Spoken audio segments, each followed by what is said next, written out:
तो ये कथा आती है कि चैतन्य महाप्रभु जिस भी घर में भिक्षा लेने जाते उनसे कहते बोलो राम और फिर भिक्षा दीजिए। अब कोई तो कह देता दे दूं और नाम ले लूं, लेकिन महाराज कोई मना कर देता, बोले मैं राम का नाम नहीं ले। चैतन्य महाप्रभु कहते हैं मैया तेरे पांव पड़ूं एक बार राम बोल, मैया तेरे पांव पड़ूं एक बार हरि बोल। पांव पड़ जाते, मैया एक बार कह दे राम, मैया एक बार कह दे नारायण, एक बार कह दे हरि, यानी नाम की भिक्षा लेते हैं। वो धन की भिक्षा नहीं लेते और नाम की भिक्षा लेते हैं। तो ये नाम की भिक्षा बड़ी अद्भुत है। आप अपने घर पर एक माला का जाप करो, एक बार कहो राम तो एक ही बार मिलेगा, और आप यदि कीर्तन में आकर कहोगे राम तो जो सुनने वाला उसका भी मिलेगा, जो कहने वाला उसका भी मिलेगा, जो जप रहे उसका भी मिलेगा, और कहीं से सुनने को मिला तो उसका भी मिलेगा। यानी एक नाम का फल कितना है? सत्संग का अद्भुत फल है। एक व्यक्ति मर गया और मरने के बाद चला गया ऊपर पर, राम राम अंतिम समय में मुंह से राम निकल गया और चला गया वैकुंठ। वैकुंठ गया तो महाराज वहां पर पहुंच गए यमदूत।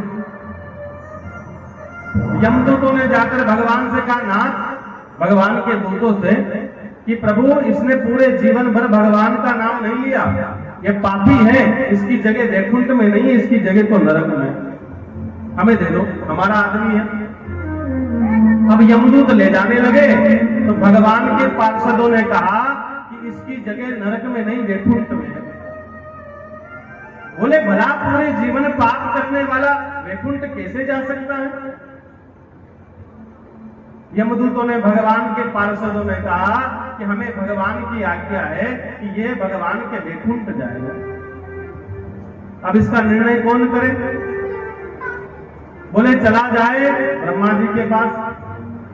भगवान के दूत और यमराज के दूत दोनों चले गए उस व्यक्ति को लेकर ब्रह्मा जी के पास। ब्रह्मा जी से कहा, हे ब्रह्मदेव, इसने पूरे जीवन पाप किया और मरते समय एक बार भगवान का नाम लिया, तो इसको वैकुंठ मिलना चाहिए कि नरक मिलना चाहिए? ब्रह्मा जी ने कहा, मैं भी नहीं बता सकता, एक बार नाम को लेने का जो फल है वो मुझे भी नहीं पता। बोले अब इसका उत्तर कौन बताया? बोले महेश के पास चलो। चले गए भगवान शंकर के पास कैलाश पर। कहा, प्रभु इसने पूरे जीवन भगवान का नाम नहीं लिया, मरते समय एक बार राम नाम लिया, तो इसको स्वर्ग मिलना चाहिए कि नरक मिलना चाहिए? एक बार भगवान के नाम का फल क्या है? महेश ने आंखों को बंद किया और कहा, आज तक मुझे भी नहीं पता कि एक बार नाम लेने का फल क्या है। बोले अब कहां चला जाए? बोले इस त्रिलोकी के नाथ भगवान नारायण के पास चला जाए। और चले गए भगवान नारायण हरि के पास।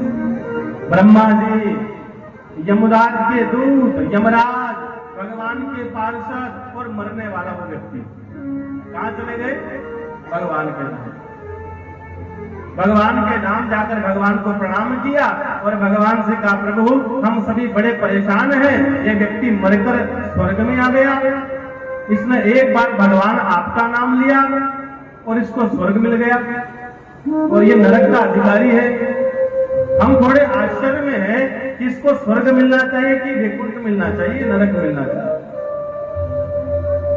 भगवान मुस्कुराए। भगवान ने मुस्कुराकर जवाब दिया, तुम कितने पागल व्यक्ति हो, हे ब्रह्मदेव, हे महादेव, तुम्हें यह भी ज्ञान नहीं है? कितनी अद्भुत बात है। एक बार नाम लिया भगवान का और इस व्यक्ति के साथ में ब्रह्मा जी, शिव जी, यमराज, मेरे पार्षद सब मिलकर मेरे वैकुंठ में आ गए। इसके आगे पीछे घूम रहे हो, लेकिन इसको कोई दंड नहीं दे पा रहा, इसके साथ घूम रहे हो, और मेरे वैकुंठ में आकर जो मेरा दर्शन कर ले, इससे बड़ा राम के नाम का फल क्या हो सकता है?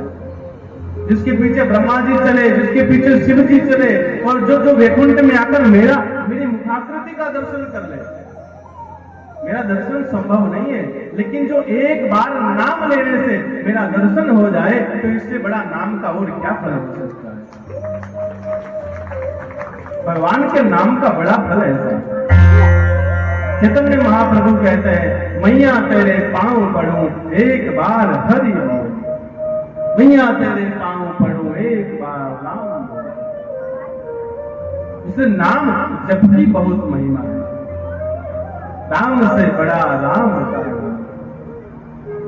इसलिए भक्तों को विशेष रूप से निवेदन किया जाता है कि कथाओं को सुनने के बाद आपके नाम जप में रुचि होना चाहिए। कथाओं को सुनने से उतना फल नहीं मिलेगा जितना जप करने से मिलेगा। और मुश्किल की बात यही है कि व्यक्ति दुनिया के सारे काम कर सकता है, लेकिन जाप नहीं कर सकता, भगवान की पूजा नहीं कर सकता। चाहे उसके कूलर लगा दो, एसी लगा दो, पंखा लगा दो, सब व्यवस्था कर दो, लेकिन उससे कहो भाई बेटे बेटे भगवान का नाम जप, ये नहीं होगा। बोले खेत में जाकर काम करना, कर लूंगा। धूप में काम करना, कर लूंगा। बोले फिर भगवान का नाम, बोले ये नहीं होता, मन नहीं लगता।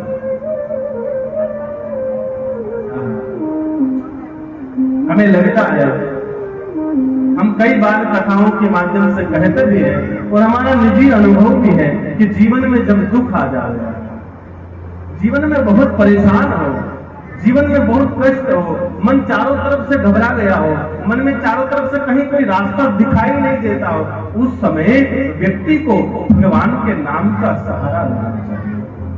एकांत हो जावे, संसार की मोह माया से, संसार की तृष्णा से, संसार के लो लपेट झंझट से दूर होकर व्यक्ति एकांत होकर भगवान के नाम का सहारा यदि लेता है, तो मैं गारंटी के साथ कह सकता हूं, कुछ ही क्षण में या कुछ ही समय में या कुछ ही दिनों में आपका वो दुख गायब हो जाता है। इसलिए जीवन में दुख आवे तो संसार को नहीं, भगवान के नाम का सहारा लेना, भगवान को सुनाना, भगवान से कहना, नाथ ये जीवन की डोर तेरे हवाले है। एक बड़ी सुंदर, एक प्यारी सी, वो शायद आपको भी आती होगी। अब सौंप दिया इस जीवन का सब भार तुम्हारे, है जीत तुम्हारे हाथों में और हार तुम्हारे हाथों। किसको आता है? सबको आता है? बड़े भाव से गाइए। अब सौंप दिया जीवन का सब भार तुम्हारे हाथों। संसार की भार अब सौंप दिया इस जीवन का सब भार तुम्हारे हाथों में। अब जीत तुम्हारे हाथों में और हार तुम्हारे हाथों में। अब जीत तुम्हारे हाथों में और हार तुम्हारे हाथों में। मेरा निश्चय बस एक यही, मेरा निश्चय बस एक यही, एक बार तुम्हें पा जाऊं मैं, एक बार तुम्हें पा जाऊं मैं। अर्पण कर दो दुनिया